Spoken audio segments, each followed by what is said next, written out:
shotgun in my hand, go strolling across that field of dreams to my favorite hunting stand. Daddy's dad taught him how to hunt this ground, and he passed it on to me. And come deer hunting time again this fall, that's where I'm gonna be. It's a field of an autumn chill just after sunrise.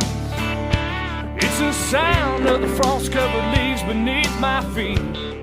Without Excuse Fall Pursuit is brought to you by Maston's Deer Sense. Our sense makes sense. Muddy Outdoors. Serious gear for serious hunters. Bloodsport Arrows. Put some passion in your quiver. Execute Scent Control. Feel the difference. Wheats Service and Collision. Roll in as a guest, leave as family. And MidwestWhitetail.com, the original semi-live online hunting show. Well, hello, and thanks for tuning in to another episode of Without Excuse Fall Pursuit. I'm your host, Paul Walerczak, and as always, we're thankful that you've tuned in today. Right now, I'm standing in a spot we simply like to call Food Plot Number 3.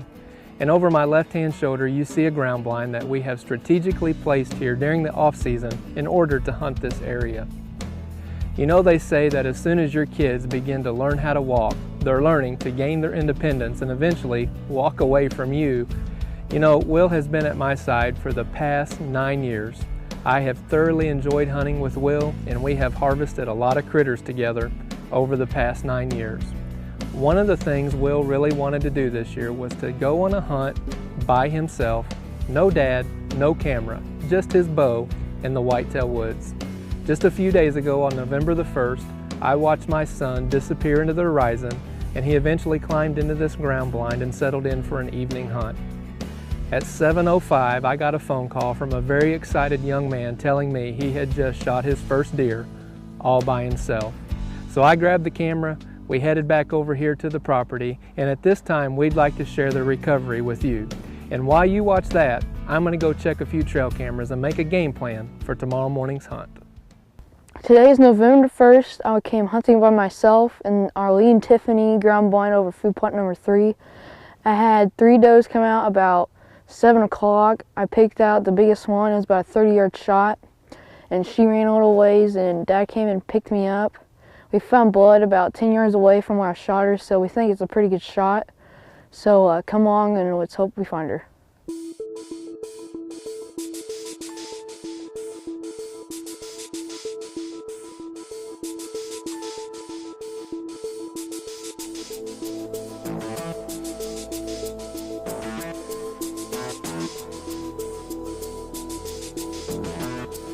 Oh look at all this. He's really starting to bleed.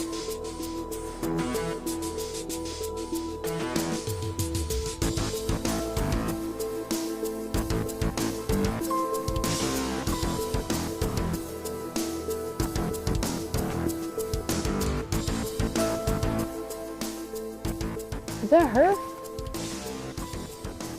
Yep, there she is. Yeah, she's right there.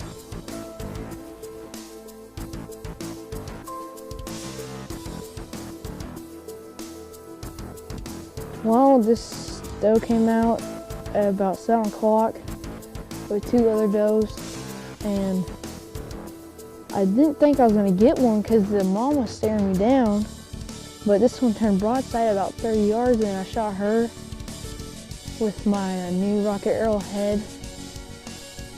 Which one is it? The steelhead. Shooting about 50 pounds right now on my Hoyt Ruckus. She went about maybe 100 yards, something like that, and here I am now. This segment of Fall Pursuit is brought to you by Maston's Deer Sense.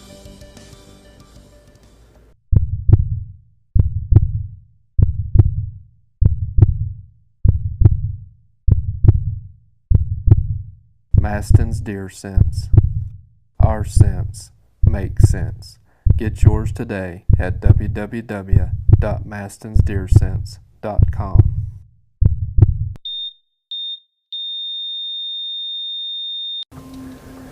Well, hello, and thanks for tuning in to Without Excuse Fall Pursuit. Today is November the 17th, and as you can tell by the vapor out of my mouth, it is cold. Right now we're set up over food plot number 2 in the double bolt ground blind, and the outside air temperature is 23, but with the wind, it's a wind chill of 10. This morning, Will and I went out and hunted for 3 hours during the snowstorm, and it was just brutal. We were in a stand, a tree stand. We went up to the penthouse stand, and it was just brutal, miserable 3 hours, to be honest with you, but we gave it our best and finally came down when we just got too cold. So we're hoping tonight that now that the storm has passed and we're on the back side of it, the deer are going to move early. Right now it's 3:15, and we've got turnips in front of us here, big and beastie, and they've already ate all the green off of it, but they'll definitely be back in here for the bulbs. And we see some fresh tracks already in the snow today, so we're excited to be out. It's been an eventful couple weeks, and just to make a long story short, we've had opportunities, but we've just not been able to capitalize. On November the 4th, I hit a buck that was a decent 3.5-year-old. I'd have been very happy to take that buck with my bow. I hit the buck low, brisket at best, but most likely offside leg. And it turned out I had a really bad timing issue with my bow. I took it into the pro shop, I got it tuned up. It just didn't look like the arrow flew right when I made that shot. It was a non-fatal hit, and we actually saw the buck 6 hours later chasing a doe. Then opening weekend here on November the 15th, Will missed a nice 9-pointer. It was coming right to the ground blind we set up in the penthouse stand area, not in the stand but in a ground blind. It was 15 degrees and cold. Will missed, and then the buck ran down just a little ways, disappeared. He went out into the field, and when he did, there was another gentleman who hunts the property in a tripod stand, and he harvested the buck. So we didn't have any blood. There was only one hole in the deer, so we're confident Keaton got it, and we were excited for him. So Will still got a tag in his pocket, and he's hoping for something maybe even a little bigger, who knows. So we're excited to be out. That brings you up to speed on the events of the past couple weeks. We've had solid deer encounters every time, so we're going to settle in here for a great evening hunt. While we settle in here, Scott Robertson and Mark Moore, our Ohio Pro staff, was out today. They were actually border jumping though over to Indiana, and they had a really good hunt this morning. Mark is at a point where he's pretty much out of vacation time, and he needed to put some venison in the freezer. So come along for their encounter today in what turned out to be a really good hunt. This segment of Fall Pursuit is brought to you by Muddy Outdoors.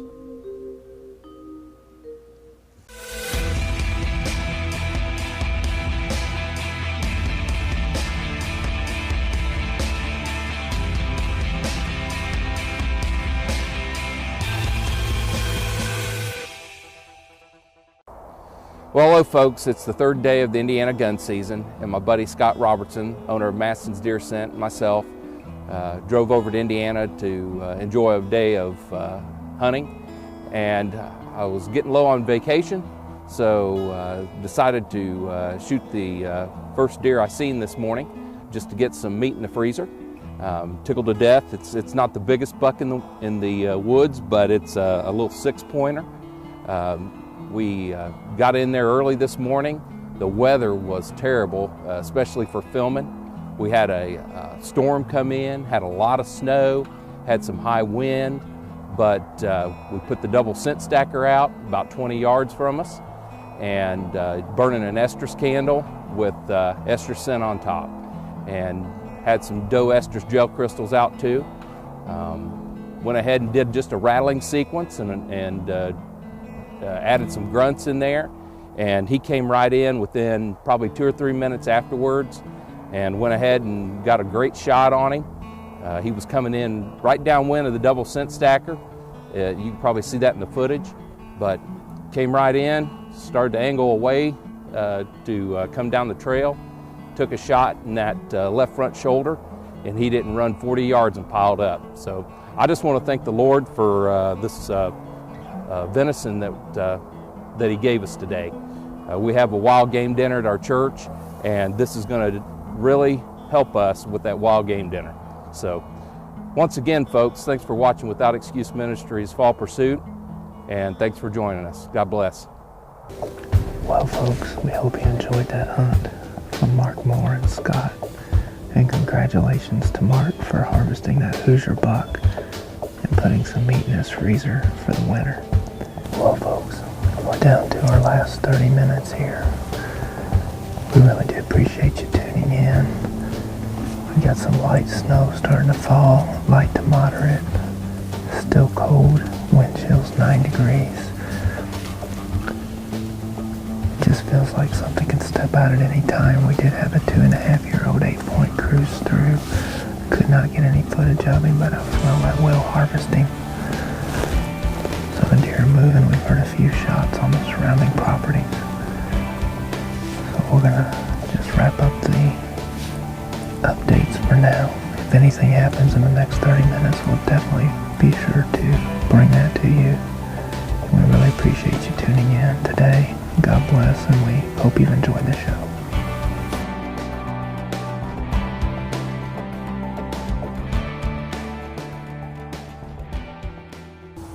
Well, folks, just a few minutes ago, had a pretty awesome encounter. Got my blood pumping. Looked over to my left. Saw a big black house cat. Came right to the blind. Got within like a yard. Couldn't even film it because it was below the window. And then it went right over to the scent stacker. I bet you the guys at Maston's didn't know that they could lure in the black house cat. The ever elusive black house cat.